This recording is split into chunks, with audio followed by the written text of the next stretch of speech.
Hi, I'm just going to have a quick chat about my film, which was called The Invention. So we filmed on the 16th. Prior to this, I had the actors confirmed. One was coming from Burgess Hill, and the other one literally lived around the corner in St Leonard's, which was handy.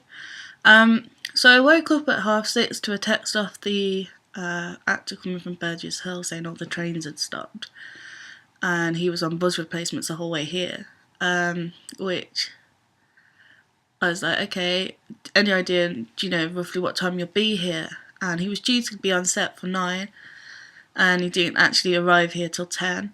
My crew got here at 9 instead of 8, so I moved everyone back an hour. The crew arrived, got them some breakfast and stuff, and they all started setting up. I gave out shot lists and scripts to everyone.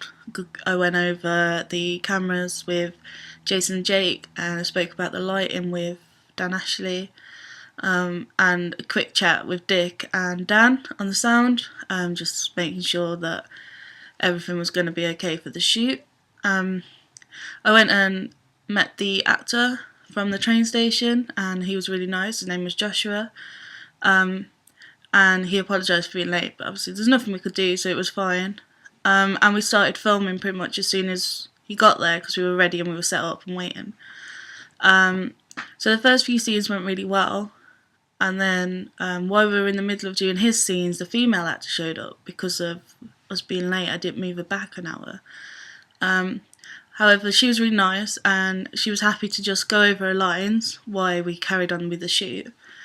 The first scene was in the bedroom with Joshua, and it went well. You know, the lads, Jason and Jake, did really well. We moved into the living room, and the lighting had to be set up, and there was they were going through and acting, and I noticed a double shadow, and said to the director of photography, like, there's a double shadow, we need to get rid of that. And it took him a while to figure out how to get rid of it. And eventually, because he wasn't too sure how to, we all chipped in, and we all got rid of the shadow, because there was enough of us on there that knew how to do the lighting. We broke off for lunch, and we were on schedule, which was really good. We had lunch, and then we moved to the seafront as a location. On the seafront, the wind was a problem due to the sound. However, with the windjammer, it was still fine. Jason and Jake were busy doing the shots that I'd asked them to do, and first AD was there, Belinda. She was ready as well with the clapperboard. And we moved to the next location, which is called Harcourt's Tea House. It's in the centre of Hastings, and the place was beautifully lit anyway, so we added a few backlights and a few lights on subject lights. And we had to ask for the dog to be removed because she kept making noises, so it was picking up on the sound. So the owners became a bit of a problem during that, because they kept talking while we were trying to shoot. But they eventually got that what we needed, which was great. Yeah, we actually finished on time. Well, before time. We finished at 4:30, and we were supposed to be finished at 5:30, so we managed to get rid of an hour. Everyone was great on set. Jason and Jake work in sync with one another. As cameramen working together, they are like really good. They know what each other's thinking. They make sure the cameras are set up quick. They're comfortable using the cameras. There's no second doubting. You know, every angle was covered, so using 2 cameras was a lot quicker for us. And yeah, like, massive thank you to them, because they made it a lot less stress. Dick and Dan were a great team on sound. You know, they'd tell me if there's something had gone wrong. You know, if there was a sound going by, they know at the point where it was too bad where they cut, or whether to continue running. Dan did really well on the lighting. I was really pleased, especially in the tea house, how well it was lit, that you'll see on the video. You know, it was beautifully lit, and it was really nice. And Belinda did really well keeping us all on time, being a first AD. problem that we occurred after the production was when I took all the kit back, I realised I was missing 2 items that had been left in locations by the crew members. A clapperboard and an LED light. The clapperboard was left at the tea house, which wasn't a problem. However, someone from the team had left the LED light on the beach, and the tide had come in and swept it away, which then made my budget go crazy high because I have to replace this LED light. So what was a £200 film is now a £400 film. However, there's not a lot we could have done about it.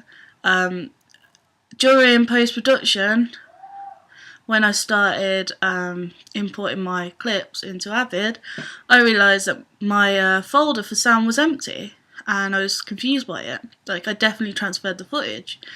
And it actually turns down to we had a faulty SD card, which was gutting because my project's on sound. So we had no sound whatsoever. So we had to try and get back the sound off the SD card, but the SD card had completely gone. So I ended up using the camera sound and had to go into Pro Tools and work on it for ages, which took me back quite a while in time, killing the air and trying clearing up the sound enough so we could so I could use the sound off the camera. So we still had a story because I didn't have the time or the money to reshoot.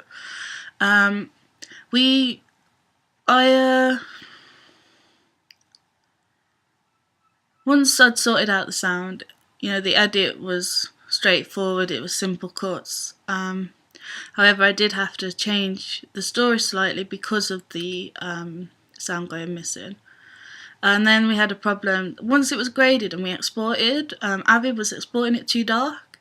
It would export it into QuickTime, and although it looked great on the viewing screen, when you viewed it as an exported file, it was too dark and the characters were looking like really red, and we couldn't work out why that was. So in the end I couldn't hand in my film with a grade because it just kept doing the same thing. And I know a few people had had the same problems, and there was a slight problem with grain, but it wasn't as bad because we were using the Canons. So yeah, overall the project went well. Well, the outcome of the project went well. It had plenty of hiccups along the way. However, with the help of a really supportive team who were constantly there to help me, like I can't thank enough, and which was what made the project so enjoyable to be a director in.